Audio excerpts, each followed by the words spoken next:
দেখছে সাক্ষাৎকার, এই তারেক রহমান সাহেব বলেছেন যে উনাকে 17টি বছর বিদেশি নির্বাসনে থাকতে হয়েছে।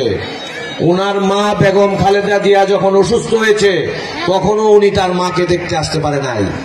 আপনারা অসুস্থ হলে আপনাদের ছেলেরা দেখতে আসে না, খোঁজখবর নেয় না, ডাক্তারের কাছে নিয়ে যায় না? তারেক রহমান কিন্তু সেটা পারে নাই। ওনার আপন ভাই আরাফাত রহমান কোকো মারা গিয়েছে, উনি তার ভাইয়ের জানাজাও করতে আসতে পারেন নাই। আমরা যারা বিএনপি নেতৃবৃন্দরা আছি আমরা কিন্তু অনেক বড় গলায় বলতেছি যে আমরা জেল খাটছি, পলায়ে থাকছি, অনেক অত্যাচারিত হয়েছি, বাড়িতে থাকতে পারি নাই। আমরা কেউ কিন্তু খালেদা জিয়ার ফ্যামিলির থেকে বেশি অত্যাচারিত হই নাই।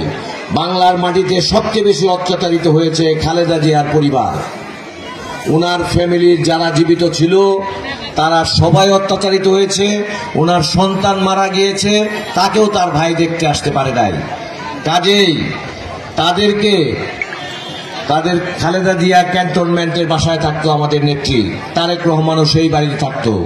তারেক রহমানের সন্তানের জন্ম যে বাড়িতে হয়েছে ফ্যাসিস্ট হাসিনা তার